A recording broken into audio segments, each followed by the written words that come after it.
It's one of the most iconic beefs in rap history, and the events surrounding it have been analysed by countless rap YouTubers and beef DVDs. 50 Cent and Ja Rule's clash seemed to begin with Ja Rule as the chart-topping titan taking on the scrappy newcomer of 50 Cent. But it ended with 50 Cent becoming one of the biggest phenomenons hip-hop has ever seen, and Ja Rule the punchline of a bad joke about gyros. But today, we're going to do things a little bit differently, and take a closer look at this beef from a slightly different angle that hasn't been explored quite enough.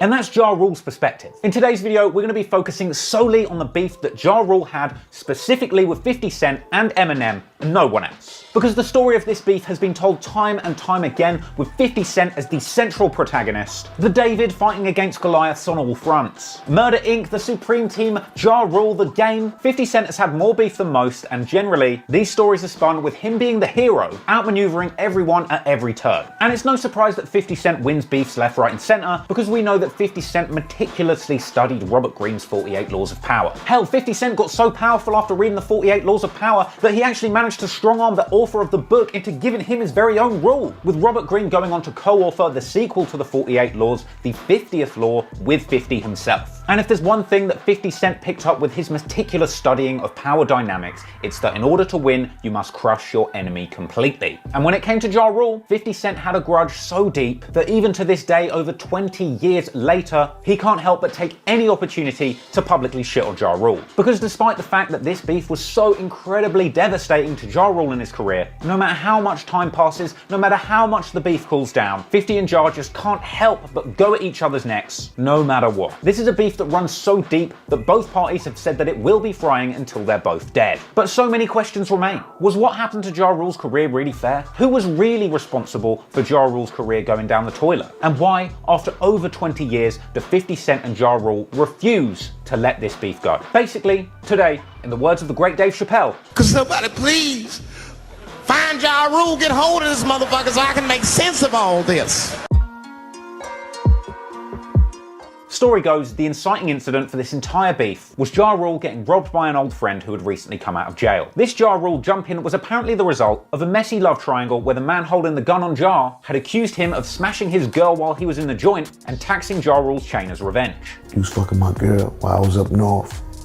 This, that, and the third. He proceeds to say, "Yo, give me your chain." Nothing to do with music, hip hop, rap, none of that. Ja Rule, unhappy about being robbed like a little bitch, calls up his buddy, local New York tough guy Kenneth Supreme McGriff, who flexes his power in the streets and manages to get Ja's chain back within 20 minutes. Preem was like, "Yo, Rule, hold on, let me handle this." You know what I'm saying? Preem calls me back 15, 20 minutes later, he's like, "I got your chain. He just came back on the block. I took your chain from him. I got your chain." Now, this situation essentially had nothing to do with 50 Cent. But story goes, one night out in New York, Ja Rule spotted 50 Cent hanging out with the very guy who had taken his chain. A friend of mine's robbed Ja Rule. He see me kicking it with the nigga that robbed him, and he feel like, "Oh shit, I shouldn't speak to this dude." If you ask 50, this is when Ja Rule started having a problem with him. And if you ask Ja Rule, this is where 50 Cent decided to use this association to start beefing with Ja Rule in an effort to kickstart his budding rap career. 50 used that as his end to have something to say about me. You feel what I'm saying? But it had nothing to do with him. But there's something important you got to keep in mind. This is 1999, and at this point, Ja Rule was a somebody, 50 Cent was a nobody. In the 90s, Ja Rule had linked up with DJ turned record exec Irv Gotti, another friend of New York street legend Kenneth Supreme McGriff, who had been given the Murder Inc. record label as an imprint underneath Def Jam Records. Irv placed Ja Rule as the flagship artist on Murder Inc. Records, with Ja's career truly taking off for the first time after he wrote and featured on Jay-Z's 1998 single Can I Get Her, at this time rapping simply under the name Ja. Can I Get Her hit 19 on Billboard and became Jay-Z's biggest song at the time. This was followed by Ja Rule's successful solo hit Holla Holla, which went 35 on Billboard, with this living on Ja Rule's debut studio album Veni Veti Vici, which hit 3 on Billboard and sold 184K copies first week. Another track that was on this project was the street anthem Murder for Life featuring Memphis Bleek, where Ja Rule famously said on the hook, "It's murder for life." So in response to this song and in an effort to pick up some clout by getting in a beef with Ja Rule, 50 Cent records his response song Life's on the Line, which is intended to live on his debut album Power of the Dollar. And on that track, 50 Cent flips the lyrics from Ja Rule's Murder for Life, saying murder, I don't believe you, essentially going at Ja Rule and his crew Murder Inc., saying that they're a bunch of phonies. And from here, 50 Cent begins to appear in small-time media appearances saying that he is the guy coming for Ja Rule. 50 Cent, nigga, that's the nigga that they said Ja Rule about. That's the nigga that they said Ja Rule. Around this time, Ja begins to publicly acknowledge 50, but for no more than simply being on his dick and fishing for clout. What's up with this 50 Cent shit?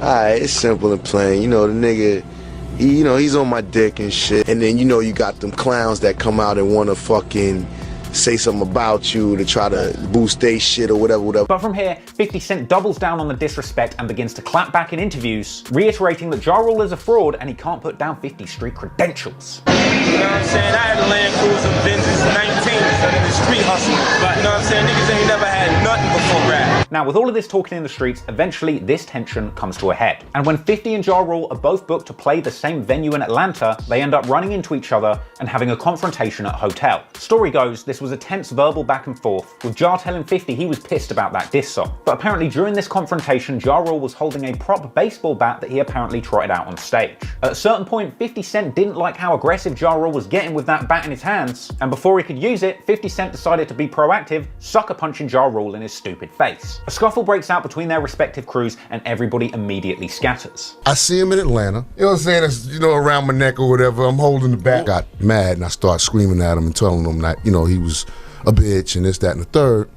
And so he swings at me. So now we start tussling. Now, here's where the stories diverge. If you listen to Ja Rule, 50 Cent started clout chasing after this fight, telling everybody that he snatched Ja's chain. I knocked him out, took his chain. Ja denies this. Meanwhile, other people say Ja and 50 both dropped chains during the scuffle, with suggestions that 50's crew had indeed picked up Ja's chain. But regardless of the mythical stolen chain, it wouldn't take too long before these two titans of toxicity ran into each other again. Next up, in March 2000, when Ja Rule and his Murder Inc. crew got word that 50 Cent was recording at the Hit Factory studio in New York. Upon getting word of 50's location, apparently Ja and the Murder Inc. crew rushed into 50's studio session, at which point 50 Cent ends up getting stabbed by Murder Inc. affiliate Black Child, something which he later downplays. It's like 5 of us and 5 of them, and niggas is getting it on and fighting and bong. Some way, somehow, the lights got hit off. But I felt the gap was in the area and niggas was reaching for it. Know what I mean? And I wasn't letting nobody get to their gun to pop me. Know what I mean? So I started poking niggas straight up and down. Then I didn't even go to the hospital. The little scratch I had only was with 3 stitches. Yeah, you're back. I didn't go to I went home.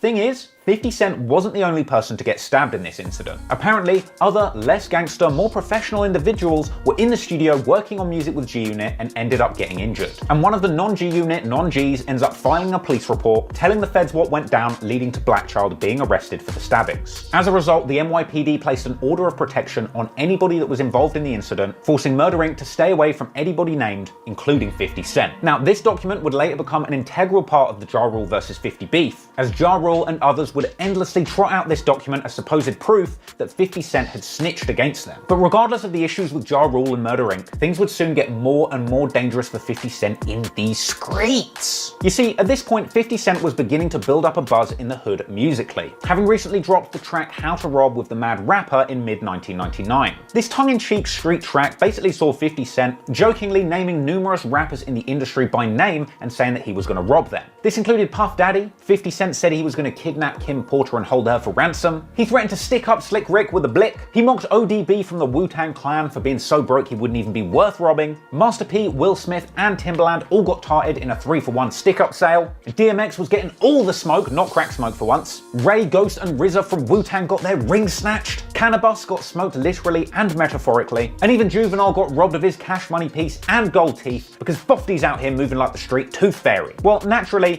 dissing the entire rap game and saying that you're going to rob them ended up getting 50 Cent a decent amount of clout. And story goes, not long after this song, behind the scenes, some people in the industry begun to get upset. The most notable response that came for 50 was from Jay-Z. After 50 said on How to Rob that he would put 4 bullets in Jay-Z's Bentley door, Jay-Z jumped on wax a few months later with the iconic line from the song It's Hot saying, "Go against Jigga, your ass is dense. I'm about $1, what the fuck is 50 cents? By the year 2000, 50 Cent clearly had a taste for gaining clout by airing out people's dirty laundry. And after How to Rob, he decided to truly die trying to get rich, dropping a new song, this time naming a bunch of gangsters that he knows from the streets of New York by name. Specifically, our old chum Kenneth Supreme McGriff, that same chap who had got Ja Rule's chain back right at the start of this story. So in early 2000, 50 Cent's song Ghetto Quran begins to circulate in the streets of New York, at which point the streets begin to turn on 50. In fact, Ja Rule later said in his autobiography Unruly that this was the moment that word got out that 50 was apparently a snitch, and from this point on he was in danger in these streets. Ja Rule also said that it was around this time that Supreme actively took steps to blacklist 50 Cent from the music industry, and eventually a hitter was dispatched allegedly by the Supreme team to try and blacklist 50 Cent from life. And on May 24th,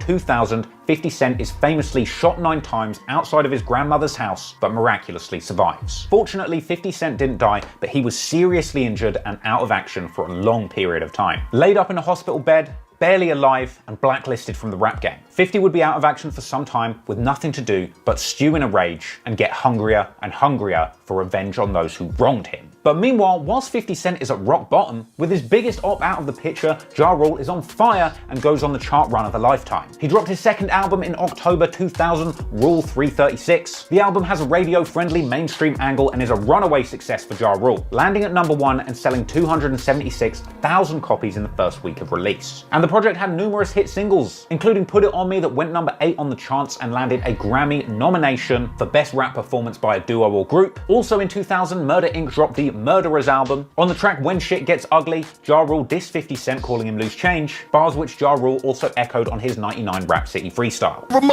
You loose change, I head in the whip, probably from your chick, cause she's... Then in the year 2001, whilst 50 Cent is still lying low, recovering and recording, Ja Rule drops his third album, Pain Is Love. This album was also a huge success, landing at #1 on Billboard and bagging a Grammy nomination for Best Rap Album, as well as spawning 2 #1 singles, the murder version of I'm Real with J-Lo and Always on Time with Ashanti. And by the time we get to the year 2002, Ja Rule was everywhere, and 50 Cent was nowhere. But in the shadows, 50 Cent was lurking, sharpening his pen and his sword, and getting ready to strike, taking down Ja Rule in one of the biggest reversals of fortune the rap game has ever seen.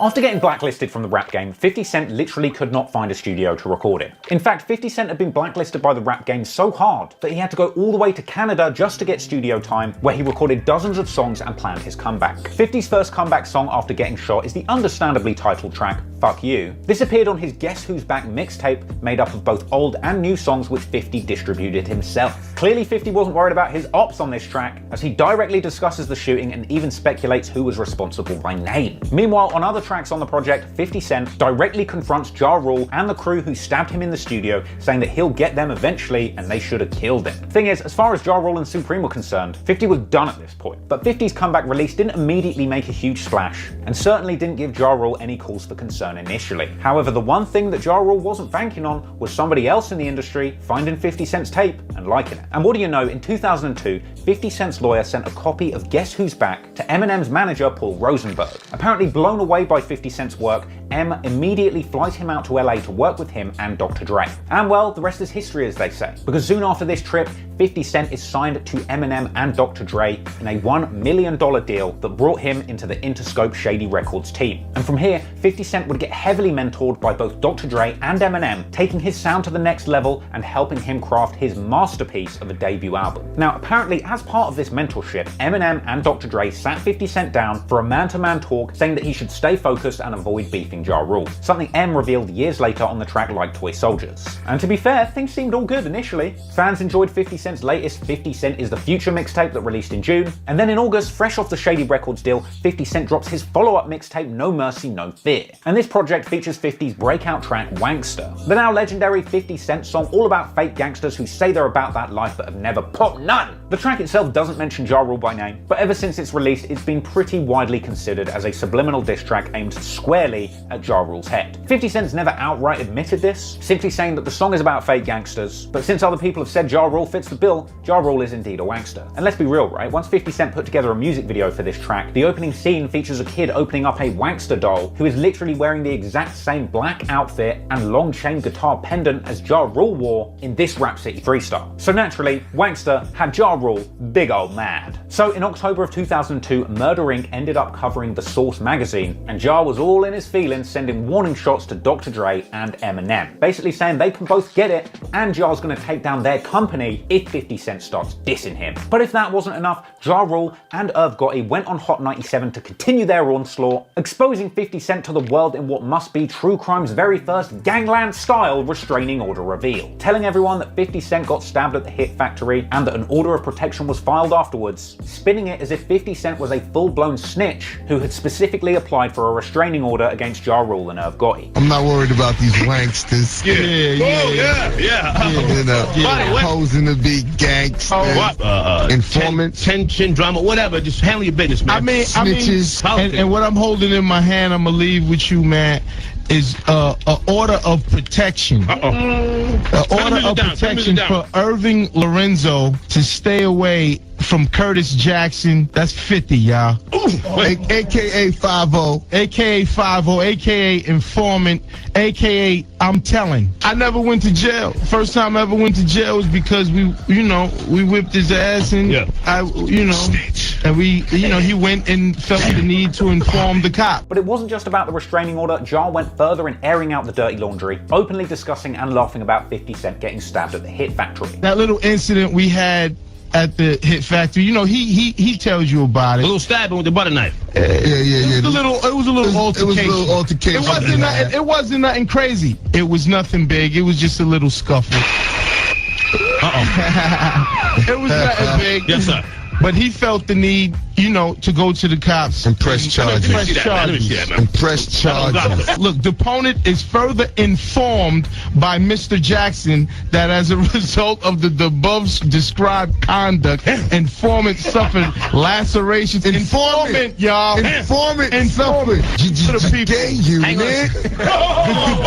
Now, all of this coordinated hating apparently caused 50 Cent to go straight loco and diss Ja Rule hard on wax, which apparently Eminem and Dr. Dre were okay with at this point. As we later learned from the lyrics on Eminem's Like Toy Soldiers, it was all the public talk about stabbing 50 Cent that went over the line. In fact, Eminem's support went far beyond just letting 50 Cent diss Ja Rule. Em actually poured gas on the fire by placing numerous 50 Cent tracks, including Wankster, onto the hugely successful soundtrack album for his movie 8 Mile, as well as around this time commissioning that high-budget Wankster music video. What's up, this is 50 Cent. It's the behind the scenes right here. We're doing a video shoot for Wankster. It's off the 8 Mile soundtrack. It's crazy. Eminem, Dr. Dre, City, Aftermath, rap juggernauts, you heard me? Yeah. See, I know I'm starting to get big now when you got it behind the scenes at your video shoot, because my last video shoot was nobody there but me. So, 50 Cent is still making moves in these streets. The following month, 50 drops his God's Plan mixtape, which featured the track Catch Me in the Hood, echoing those same sentiments of Wankster. Not mentioning Ja Rule by name, but going at an unnamed op, on the basis they're not a real gangster, but 50 is. That project was followed up in January 2003 with G-Unit's Automatic Gunfire mixtape. That project had numerous diss tracks and skits going at Ja Rule. If you liked the Ja Rule Duets album, you'll flip when you hear his new album, Ja Rule Duets 2. I could kiss you, baby, baby. And if you order now, you'll get this special bonus track. Put it on me without you. Sing it with myself. Yeah. Holla. Ja Rule is so hot right now, everybody wants to record with him, or at least re-record with him. On Duets 3, you'll get this. Whenever. What you say? To all my people, we be living it up. Hey. But of course, the biggest put down on Ja Rule and the Murder Inc. crew was the track I Smell Pussy, calling out every member of Murder Inc. for smelling like a fishmongers at closing time one by one. Also on that mixtape was the track Bang Bang, accusing Ja Rule of coming out with the whole order of protection reveal purely to plug his own album release. And then of course there was the track 8 More Miles, where 50 imagines just how mad Ja must be at the fact that the hood loves 50 more than Ja. At this point, 50 had firmly put the boot into Ja Rule, but at this point he was also still an underground artist just bubbling moving up in the rap game. Thing is, little did Ja Rule know that around the corner was a perfect storm. A once-in-a-lifetime chain of events that would see 50 Cent catapulted to the top of the rap game and Ja Rule consigned to the scrap heap, unable to even release music or respond to 50's disses. In fact, I would wager that everything went downhill from the very moment that Ja Rule heard those words, "Go shawty, it's your birthday." You know, the Wankster record, it was a snazzy tune, but, you know, it was nothing. We were so heavy making these big Look, God, people start mumbling to me, yo, he's with D.R.E. So he said, all right, let's listen. Let's listen to it.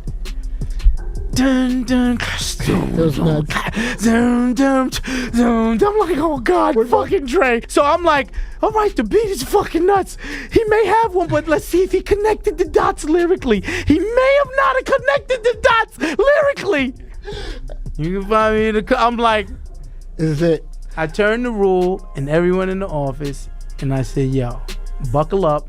We have a major problem. This guy's up. Yes, in January 2003, Ja Rule, Irv Gotti, and the entire Murder Inc. crew were lining up to swallow the largest L in rap game history. Not only was 50 Cent In Da Club the hottest rap song to ever come out, landing at #1 on Billboard and grabbing 2 Grammy nominations, but also in January 2003, the feds raided the Murder Inc. offices in an attempt to connect them to our old gangster buddy from New York, Kenneth Supreme McGriff, who'd also been arrested while on the run not long before this, with the feds connecting genuine gangster Supreme McGriff with fake gangsters Murder Inc., trying to pin this record label as a real criminal organization. I mean, perhaps these are the kind of problems you should have expected when you named your record label Murder Incorporated. Anyway, the Murder Inc. trial is a whole other kettle of fish. If you do want me to do an entire story on the rise and fall of Murder Inc., head on over to my Discord, link in description, and drop me a message in the story suggestion tab so that I know that's something you actually want to see. But anywho, the feds seized all of Murder Inc.'s assets and held onto them for a few years whilst Ja and Irv waited to go to trial. With all of this going on at the same time, this meant the rise of 50 Cent to the top of the rap game was double devastating for Ja Rule, because the federal case with its clause in the Murder Inc. label pretty much prevented Ja Rule from being able to properly talk his shit in music in response to 50 Cent, who was rising up the charts and continually talking shit about Ja and the Inc. So instead of responding with music, in February of 2003, Ja Rule gets the cover of the Source magazine and he trots out those same tired points against 50 Cent, calling him a snitch and dragging the old order of protection out again. I mean, the headline of this cover story was quite literally, does 50 Cent need protection from Ja Rule? Little did Ja Rule know that he was about to get fucked by 50 Cent, sans protection, as within days of this interview coming out, Boffy's Get Rich or Die Tryin' drops, becoming one of the biggest rap debuts in history. And to make matters worse, this album had the devastating Ja Rule diss track Back Down, which was of course produced by Dr. Dre, once again calling out Ja Rule for being a fake gangster, starting his second verse with a hilarious impression of Ja Rule's inner monologue, and ending the song with somebody doing an impression of Ja Rule's stylist, an apparent reference to a made-up rumour that Ja Rule had had a homosexual affair with his stylist. A rumour apparently made up by Dogecoin King DMX. But if all of that wasn't bad enough, 50 Cent also threw 2 of his old Ja Rule disses on Get Rich or Die Tryin' as bonus tracks, the songs Life's on the Line and You Not Like Me, and remember, this album was literally the best-selling album in America for 2003, moving 6.5 million copies. That's 6.5 motherfuckers out here bumping 50 Cent's music and saying fuck Ja Rule. Not a good look, but perhaps at the time, Ja Rule didn't really realise what was actually happening. Because at this time, 50 was swinging his enormous influence in a big way, and the fuck Ja Rule movement was genuinely picking up big steam amongst fans. Meanwhile, Ja Rule couldn't really directly respond to all of these jabs because of the ongoing investigation into his label. At this point, 50 Cent had basically become what Ja Rule was the year before when he was getting back-to-back #1s. Hell, 50 was bigger at this point. And so, unable to record new music, Ja Rule ended up making another sideways dig at 50 any way he could, going on to drop the music video for the track Murder Reigns, a song from his Last Temptation album that had already released the previous year, and this music video seemingly depicted somebody pulling up in a Range Rover at a police station, going in and completely snitching on Murder Inc. to the feds, with the implication being that this guy in the video was 50 Cent. Thing is though, while Ja Rule was desperate trying to find any way that he could diss 50 Cent without actually making any music, the Shady Records team were making project after project laced with Ja Rule putdowns. Only a few weeks after Get Rich or Die Tryin' drops, Ops, executive produced by Eminem, full of Ja Rule disses. Eminem also ends up exec producing the soundtrack for the movie Cradle to the Grave, starring none other than Ja Rule's main op at the time and crack connoisseur DMX. So in the name of shared ops, Eminem decides to jump on the track Go to Sleep with DMX, running a metaphorical train on Ja Rule, with M saying outright Ja can get it, and the whole chorus basically just being Eminem and DMX going back and forth saying they want to put a bullet in Ja's head. So now Eminem is officially in play in this beef. And I tell you what, you do not want to get in a beef with Eminem.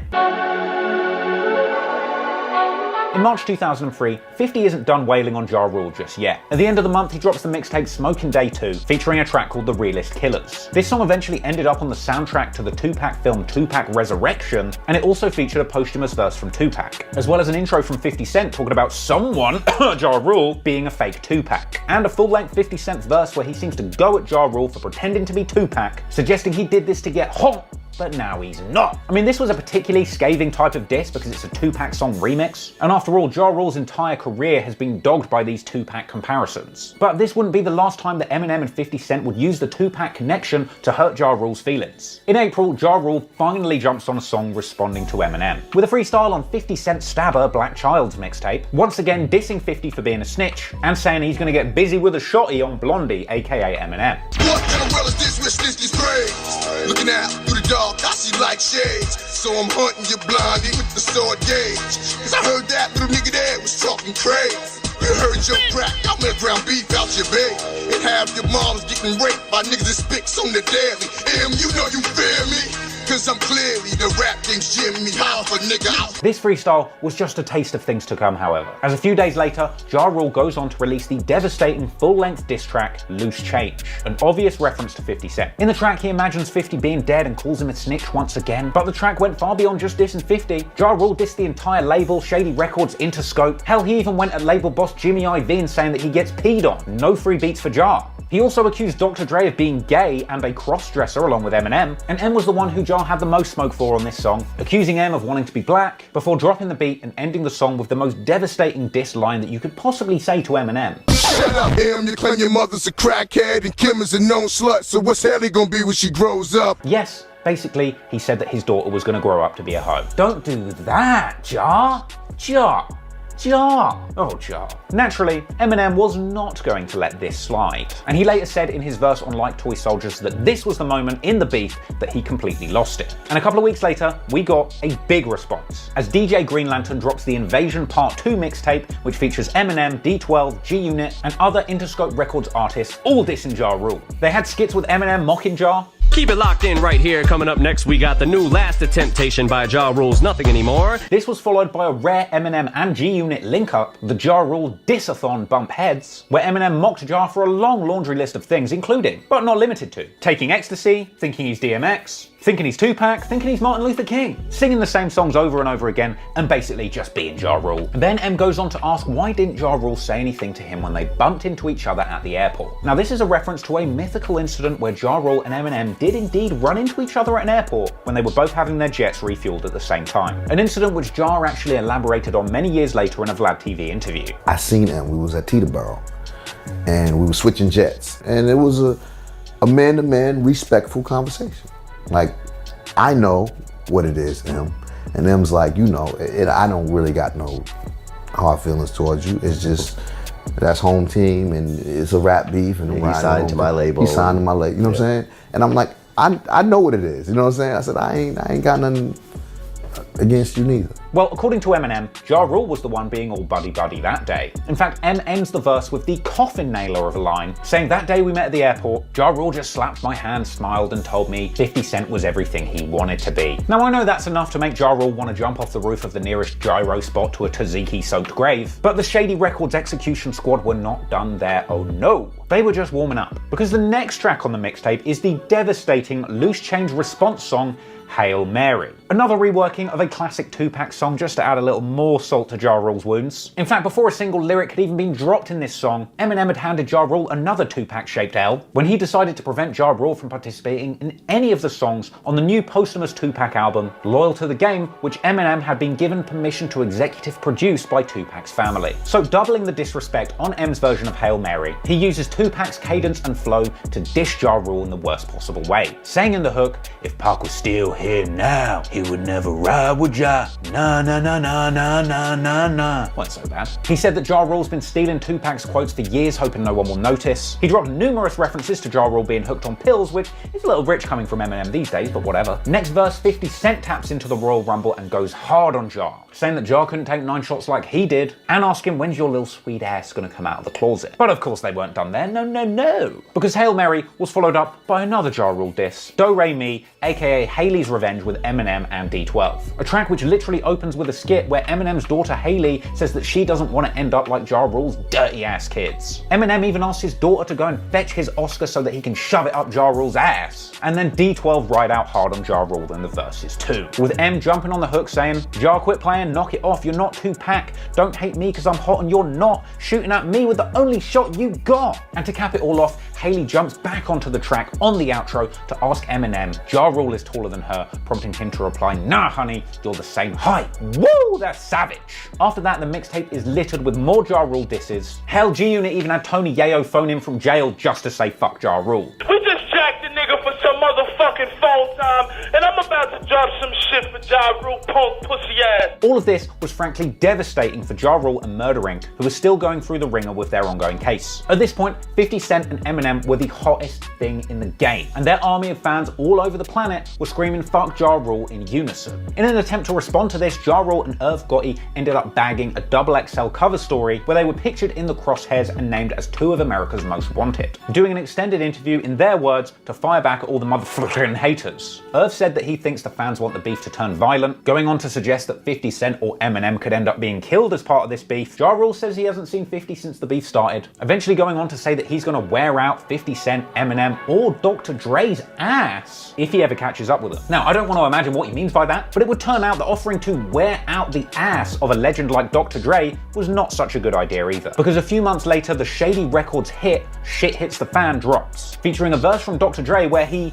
I can only really describe it as "Where's Ja Rule's ass?" Dre directly responds to Ja's threat of slapping him, saying that Ja's got to jump to even have a shot at slapping Dre's kneecaps. Dre goes on to say that he laughs at the threats in magazines and that he sees right through them, and then finally coming through with the coffin nailer of a line, "You're not Tupac, I knew him. Pac was a real Nigel, you're just a fucking insult to him." My lord, that's savage. Now, in response to the onslaught of hate that he was getting from the other side, Ja Rule finally got round to dropping a few diss songs. Firstly, there was Guess Who Shot Ya?, a track mainly mocking 50 Cent for getting shot a bunch of times and not knowing who did it, and insinuating that Murder Inc. had something to do with that shooting, suggesting that 50 snitched. Ironic when you're literally snitching on yourself in the same breath, isn't it? But anyway, Ja also makes fun of 50's mom, who was a drug dealer and killed when he was a kid. Another Ja Rule diss track circulated around this time under the title of So Hot, where Ja dissed 50 for more of the same old things. Now, it's not entirely clear when these disses dropped, but really they were all just the appetizer for Ja's new, bigger, much more polished response single, Clap Back, which was frankly one of the most successful records that he had put out in a while, landing at 44 on Billboard and of course being laden with 50 Cent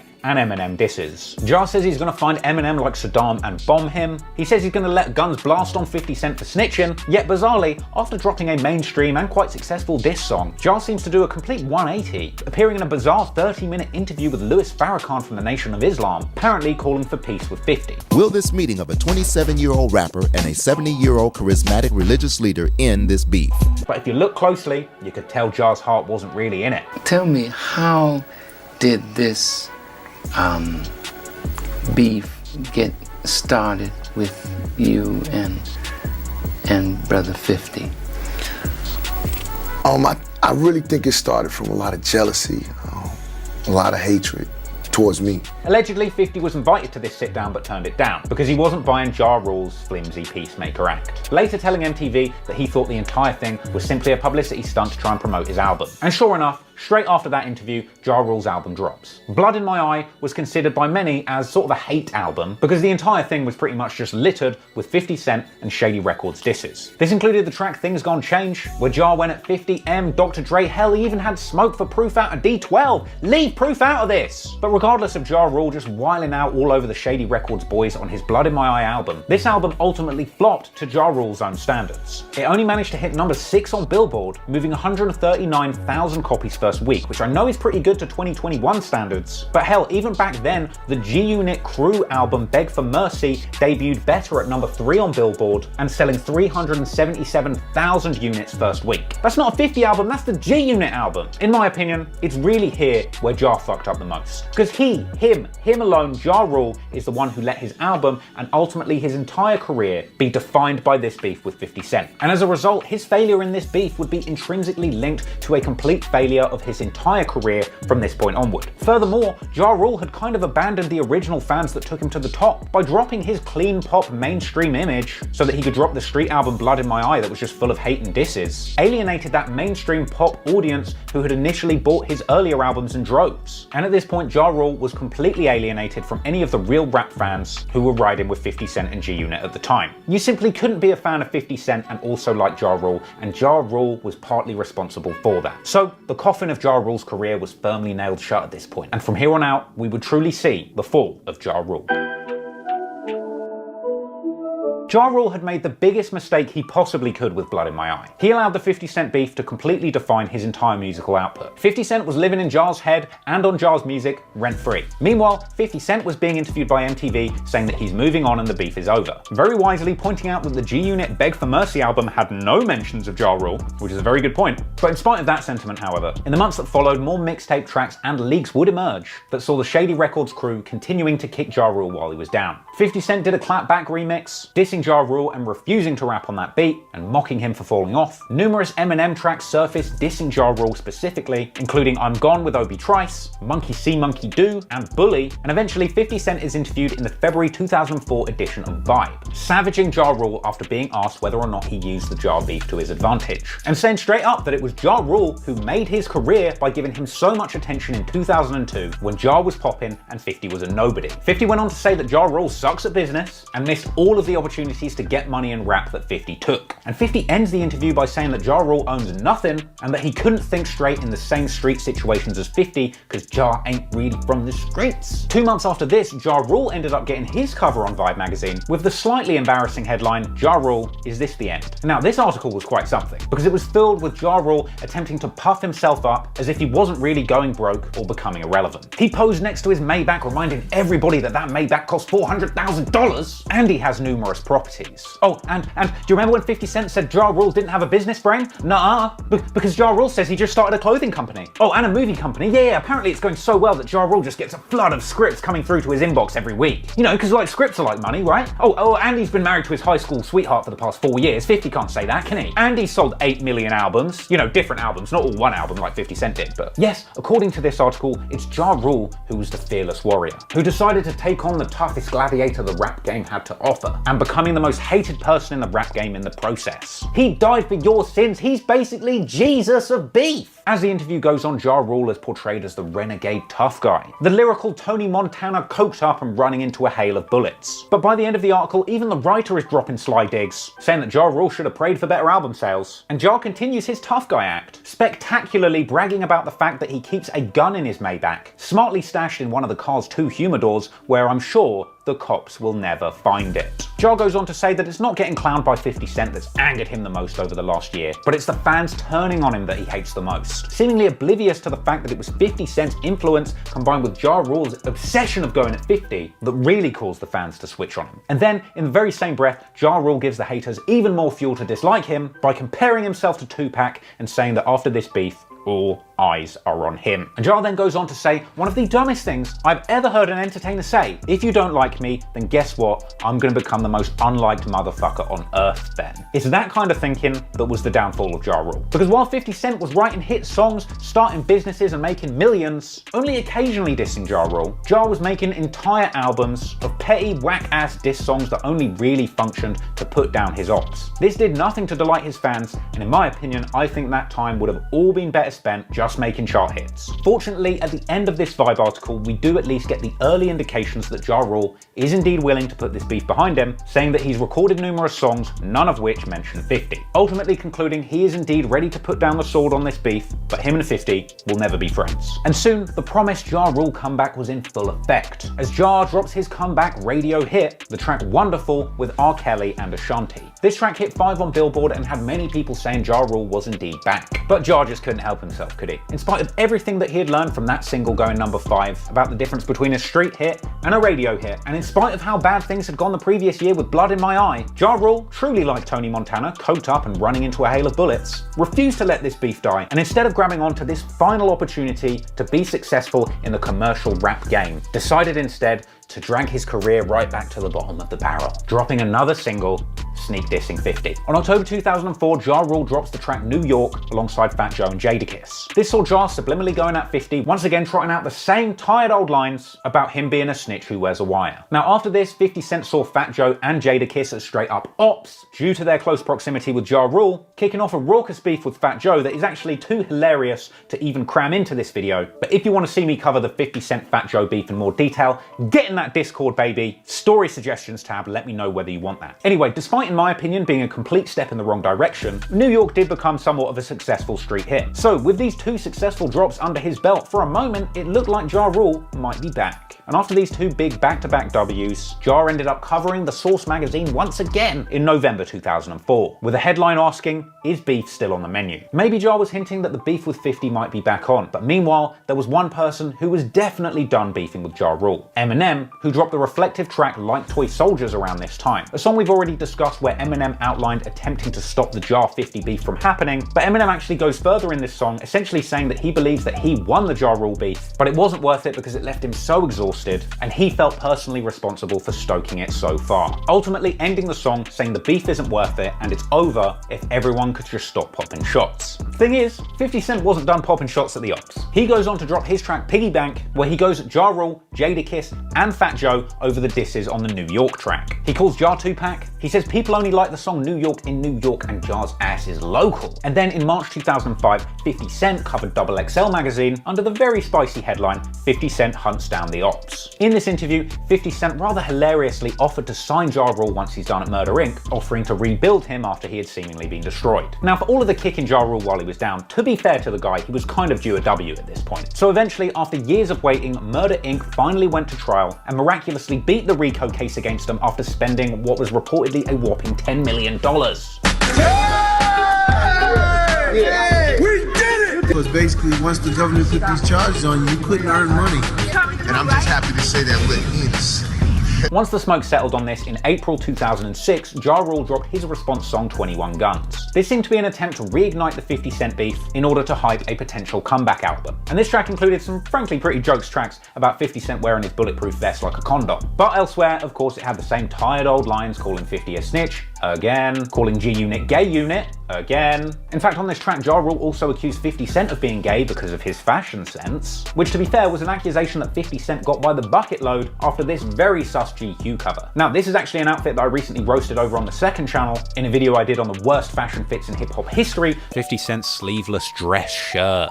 Oh god, that is awful. That is straight up awful. 50 Cent's on that Incredible Hulk shit. Fucking breakaway sleeves. This is the guy that was making fun of the game for being a stripper. Meanwhile, he's out here with breakaway sleeves like he's a fucking strippergram. He's about to run up in the Shady Records office, pull those sleeves off, just start thrusting towards Eminem saying, "Thanks for giving me the fucking deal." So go check that out and subscribe to my second channel, Trap More Ross, if you want to see more unscripted fire from your boy. Anywho, 50 Cent didn't rise to the diss at this point, and without any more fuel being added to the fire, Ja Rule was pretty much finished. He didn't end up dropping an album at all in 2006, and Irv Gotti soon fell back from the rap game too after a disappointing return. After the trial, he tried to rebrand Murder Inc. as simply The Inc., and with such a trash rebranding, it's no surprising that it didn't really take off for him. Then, after the fall of The Inc., Ja Rule started his own label called the Empire Empire Music Group, a label appearing to be as good at grammar as they are at releasing records. As Ja Rule's efforts to release his new singles through this label ended in disaster. His tracks Uh-Oh with Lil Wayne and Body both ended up flopping, only reaching number 69 and 72 on Billboard's R&B charts respectively. And the track Uh-Oh was particularly mocked by 50 Cent in hilarious fashion. Ja Rule and Lil Wayne right here. That's what happened. They knew I was coming. They knew I was coming. They knew I was coming. They knew he was coming. From here, the years that followed were very unkind to Ja Rule. After that poor start, things went from bad to worse, as many of the tracks that he recorded for his upcoming album The Mirror ended up leaking. So in 2008, he dropped a bunch of those leaked tracks on a mixtape called Atkins Files Volume 1, which to me sounds more like a diet plan than a mixtape. And then when the leaks continued, by 2009, Ja just said fuck it, abandoning his The Mirror project as a full-blown album, instead just chucking it out as a free mixtape. That didn't end up making too much noise, and after this long line of L after L, Ja Rule decided finally to take a break from music, and he didn't end up releasing anything else until 2011. Essentially, Ja Rule was tapped out of the game after being strangled so hard on diss tracks by 50 Cent and Eminem. It's not just what they said on the tracks, but it was that sentiment in rap had shifted far away from Ja Rule to those people hating on Ja. And it's really here that the all-out war between 50 Cent and Ja Rule was over. But with plenty of bitterness and hate still going strong between these two old foes, at this point, this beef shifted into a Cold War, with these two artists spending the next 10 years constantly taking jabs at each other on social media. Once the bars stopped flying between these two mortal enemies on records, the disses still continued online. And unfortunately, even though the beef itself had wound down, that didn't stop Ja Rule from continually catching L's. Ja Rule truly hit rock bottom at the end of 2010 when he got sentenced to 2 years in jail for gun possession and tax evasion. Remember that Maybach that Ja Rule bragged about keeping his gun in? Yeah, well the cops found it, seemingly exactly where he said he was hiding it too. So Ja pled guilty to the charges and ended up getting 2 years in jail. Of course, 50 Cent was first in line to clown Ja Rule on Twitter once reports of his jail time emerged, with 50 saying that he's got Ja when he comes home, lol, and then offering props to anybody who knocks out and violates Ja Rule in jail. Ja Rule clapped back at 50's disrespect, telling him to shut up before he smacks him again, then bizarrely suggesting that he will tell the world's 50's secret, #dildo5, which, yeah, okay. Ja later came out saying that he was ashamed of this immature Twitter exchange, ultimately concluding after this that the beef was over and you don't need to be at war with someone forever, saying that going forward they can coexist peacefully and that he has no interest in dragging this beef out, something that Ja Rule elaborated on in more detail in this on-camera interview. With the 50 Cent beef, you've addressed it numerous times. Fuck 50 Cent beef, we ain't talking about it no more, I'm a vegetarian. Would you do anything differently?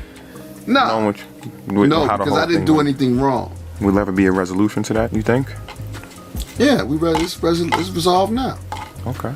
I'm cool. I ain't beefing no more. Like I said, I'm a vegetarian. I couldn't believe that he was still engaging me. Like, nigga, you still beefing with me, nigga? Like, you still want to beef with me, nigga?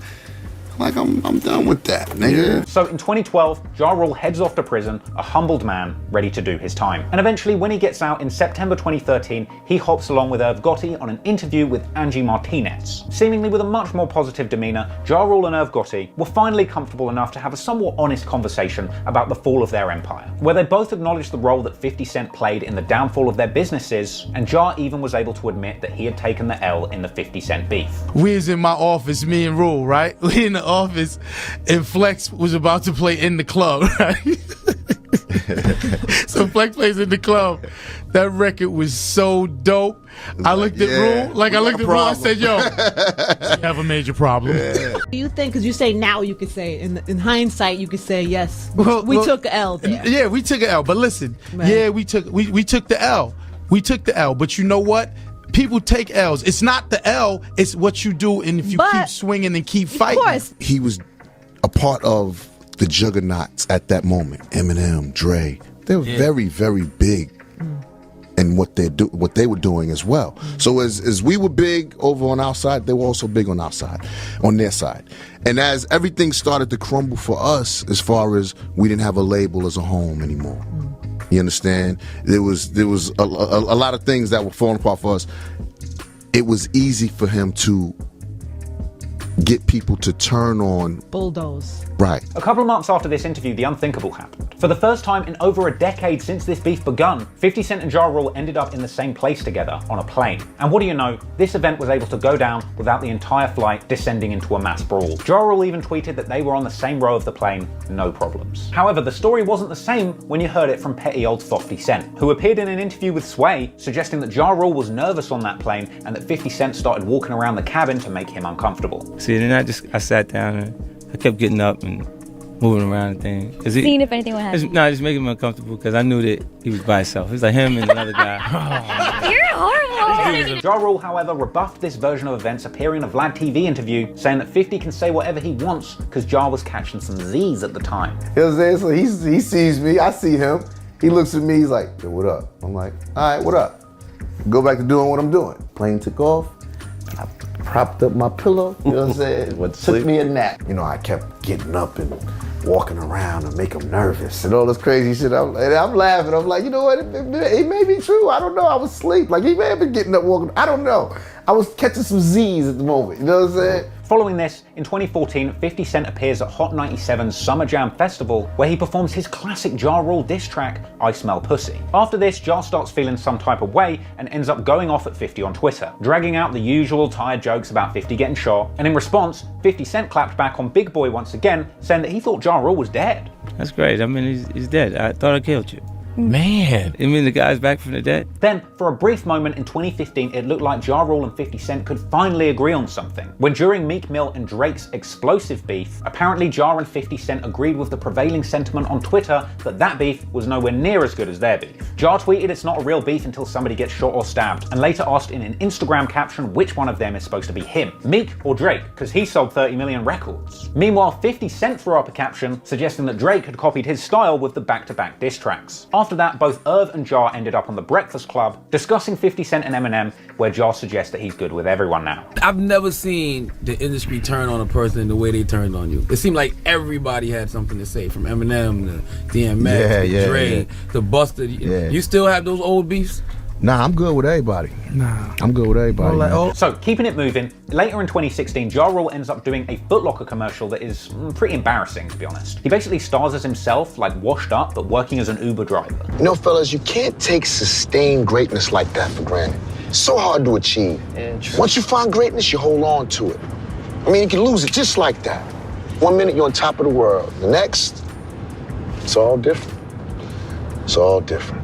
Yeah, you know, we just up here on the right. Naturally, 50 Cent clowned Ja Rule heavy for this on Instagram. I'll be honest, genuinely, I don't know why Ja Rule actually accepted such a shitty role. I mean, they literally just made him look like such a bum. Not that there's anything wrong with driving Ubers, but Ja Rule should have known how this would look. Anywho, it soon became very clear where Ja Rule was spending his surge pricing earnings from driving Ubers, as in 2017 we saw him YOLOing his life savings into Fyre Festival with disastrous results. Once the Fyre Festival was done unraveling publicly, 50 Cent took to Twitter to clown Ja Rule, with a savage post seeming to depict Donald Trump appointing Ja Rule as Secretary of Festivals, with a caption saying, "Can't do nothing right, lol." After that, in 2018, when 50 Cent was on a press run for a movie, he was interviewed alongside Ja Rule's son, who said that when he was a kid, the beef with 50 Cent had him throwing Ja Rule's CDs out the whip. I told 50 when I met him, I like Ja Rule. I was a fan. Do I. You know, I digged it. I was into it. He came out, threw the CD right out my grandma's car. Really? And then 50 Cent said he put Ja Rule's career to sleep. In 2018, if you've seen Ja Rule, it's not like some on-site type of stuff, right? Okay. Ja quickly clapped back on Twitter, calling 50 a pussy, reminding fans that he'd been stabbed, I think they get it at this point, and dissing Ice Cube's son, saying that 50 is his son. And then Ja Rule got on his Millhouse shit, saying that he owns 50 Cent's soul, which is ironic, because I doubt Ja Rule could even put a 50 Cent down payment on a used Kia Soul. Ja went on to threaten to expose Dildo Fifth once again, this time with a new hashtag #TickleBooty. Then he called 50 Cent trash, saying that he had one album, but of course it's not a Ja Rule Twitter storm if he doesn't bring up the old order of protection and call 50 Cent a victim. Now, one person we didn't expect to slide back into this beef was our old bleach blonde pal Eminem, who at the end of August 2018 waded back into this beef when he dropped his Kamikaze album pretty much dissing half of the rap game. This included the track Greatest, where Eminem took aim at Ja Rule once again, reminding everybody that he had shut down Ja Rule's career with diss tracks back in the day. This once again prompted Ja Rule to clap back on Twitter, saying those nasty lyrics he dropped about Haley back in the day are still hitting home. But in spite of that, in September 2018, when Ja Rule appeared on Drink Champs, he drunkenly reminisced on the 50 Cent beef with, I would say, a slightly more positive outlook. I don't have no issues with him either. Wow. Like currently. I have no beef with him. I don't give a fuck what he does. I don't think he gives a fuck what I do. We're 2 kids from fucking Queens, and it shouldn't matter to nobody else because we don't give a fuck. But I wish nobody no, harm. I want everybody to do well. I don't care if he does well. But in the same breath, Ja Rule said that there was absolutely no chance of a reconciliation because him and 50 never liked each other anyway. It's not like we need to rekindle something that was there. We were never friends. 50 clearly agreed with this sentiment, and he actually came out on Instagram a few months later saying the feud isn't over until one of them's dead. This tweet had apparently come just after Ja Rule had been on Twitter mocking 50 for a recent movie role where he had to lose a bunch of weight, as well as sharing another picture seemingly depicting a female version of 50, claiming that 50 Cent had thrown a tantrum and blocked him after his previous roasting. But more L's were on the horizon for Ja Rule, oh boy. In April 2019, it emerged that Ja Rule apparently owed a whopping $2 million in unpaid taxes, prompting 50 Cent to record a hilarious live reaction to the news when he heard it in his car. In 2005, 2006, 2007, and 2008. I'm sure that there's... Fall back? Yeah. Probably a lot of money that's also fees, because, they charge you a lot. What does 50 Cent think about this? Right now to the breakfast club. What do you think about this particular situation? Why are you trying to start? You gotta pay your taxes, man. He gotta pay his taxes, man. Oh my goodness, Charlamagne, the nigga broke, man. From here, 50 Cent ended up recording so many reaction videos to Ja Rule taking L's, he might as well have changed his name to Fofty Craze. Because in July 2019, Ja Rule and Irv Gotti are filmed being thrown out of a nightclub, with 50 reacting to the footage in hilarious fashion. Look at big bitch ass nigga BJ. He can't even breathe this shit. Calm down! Calm down! SOBs. Access denied. Yo, look at these niggas, yo! Oh, shit! Meanwhile, back in Saudi Arabia.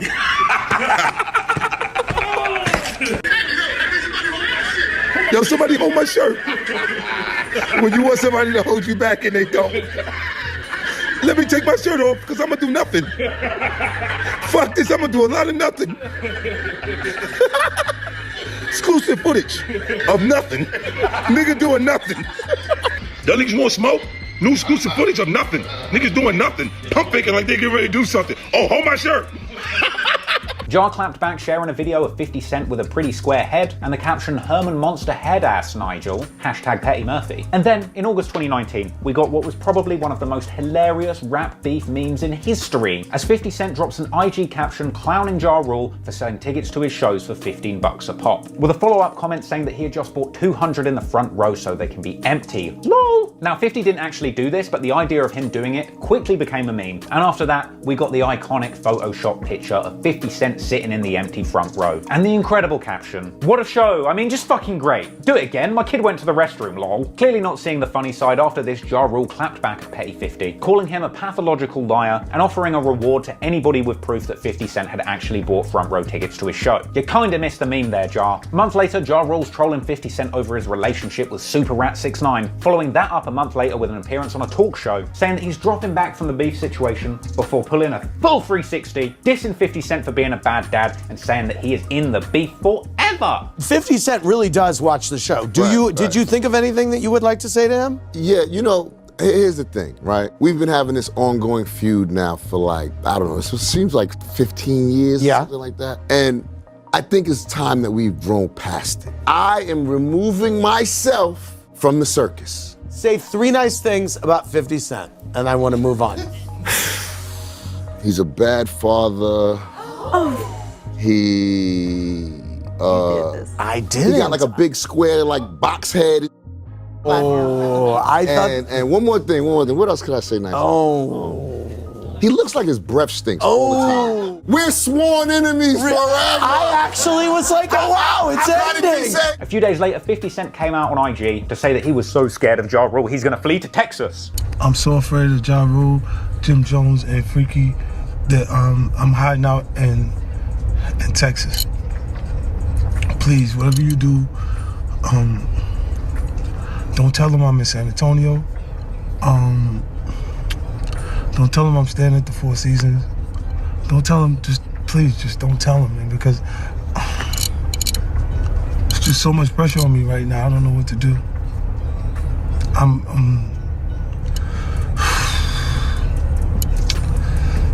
afraid, man. Don't tell him I'm at Specs.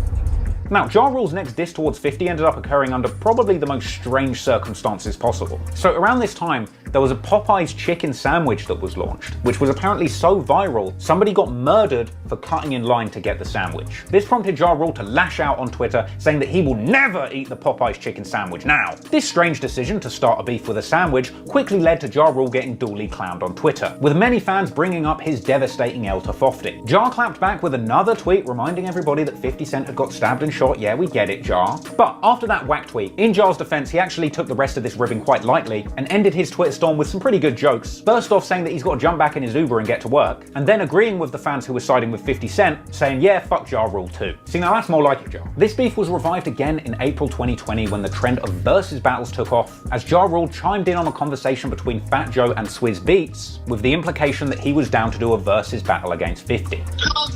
I want all the smoke, but I'll behave.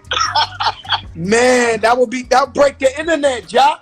Yes, it will, nigga. It'll break the internet in a bad way. It's gonna be fucking broke for real. Later, in response to a discussion of this musical battle, Ja Rule also tweeted that he thinks that he musically influenced 50 Cent. But 50 Cent clearly wasn't down for a battle unless it was going meme for meme, swiftly clowning Ja Rule on Twitter with a picture of a homeless Ja Rule and a cardboard sign saying that he will battle 50 Cent for attention. This led Ja Rule to clap back savagely on Twitter and Instagram with a clip of a rat and a long-ass caption calling out 50 for being scary and a snitch, as well as sharing paperwork that seemed to suggest that 50 Cent was an informant. Now, for the record, TMZ later came out to say that that paperwork's fake, but none of that matters because it was in June 2020 that things came full circle. First off, Ja Rule shared a clip of him performing at a fairly intimate private party surrounded by stunning beauties. Now, really, this was just a promotional post for Ja Rule's talent booking app Icon, with the implication that this show had been booked through Icon. And don't get it twisted, Icon's about to be the next GameStop, baby. Anyway, regardless of what was really going on in that clip, 50 chimed in to mock Ja, retweeting the clip with the caption, "If you don't want to end up doing private parties for 15 people, stay out of my way." And then after that, Ja Rule goes viral for this incredible commercial that he did for a gyro flogging Greek restaurant. It make you wanna slap your mama. Papa Cristo's got the best gyros you ever ate in your life. So good. Take one think to you got to have Peters, Papa Cristo Peters. They got everything. I'ma just give you a rundown of some of my favorites. They got tzatziki. Hold on. Octopi tequila. Well, whatever, but it's good. Abolamano soup. Copper pizza. And they got wine too. I'm telling you, come on down to Papa Cristo's. You can't even pronounce the food, it's so goddamn good. Now, for the record, Ja Rule did this ad as a freebie. He was trying to help out a local LA restaurant that was suffering due to the coronavirus shutdown. And this was actually all part of a TV show that Ja Rule was putting together at the time, where he used his celebrity to help out failing businesses, and I've got to say, it actually looks pretty good. Through a tough time right now, especially mom and pop shops. My heart goes out to these businesses. So today, I'm helping out Papa Cristo. The spot's been around for 70 years. It's a staple in the community in Los Angeles.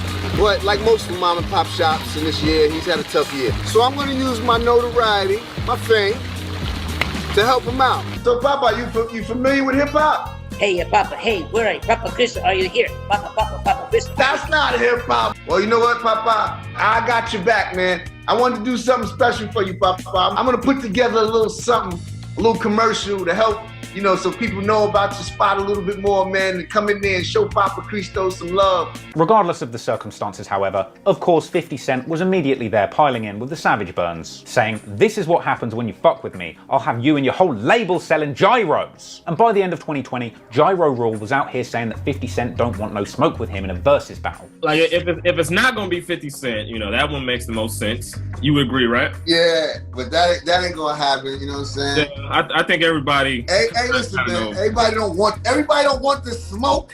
Everybody don't want this smoke. And that, friends, to this day, is as far as we've got with the never-ending Cold War between 50 Cent and Ja Rule. Both sides have their version of the story, and whilst 50 Cent is generally considered to have been the winner of this beef, it's really just important to remember that the 50 Ja Rule debacle is a story as old as time. There can only ever be one number one in the rap game. Ja got his taste of it, he raised the bar for what was possible in his own way, and then 50 came along, raised that bar a little higher, and went a little further. Okay, a lot further. But ultimately, 50's day came too. The tide truly turned on 50 Cent's career when he went head-to-head with Kanye West in 2007, a clash which 50 ultimately lost. The time of a changing of the guard always comes in hip-hop, but it's how gracefully you accept that change which will dictate the tail end of your legacy in rap. Hey, in some ways, I think that Ja Rule and 50 Cent would actually have a hell of a lot in common if they were to become friends today. Both had their time at the very top of the rap game, both had to give up their spots to the next generation of talented artists, and both of them reinvented themselves and ventured off into new fields away from hip-hop.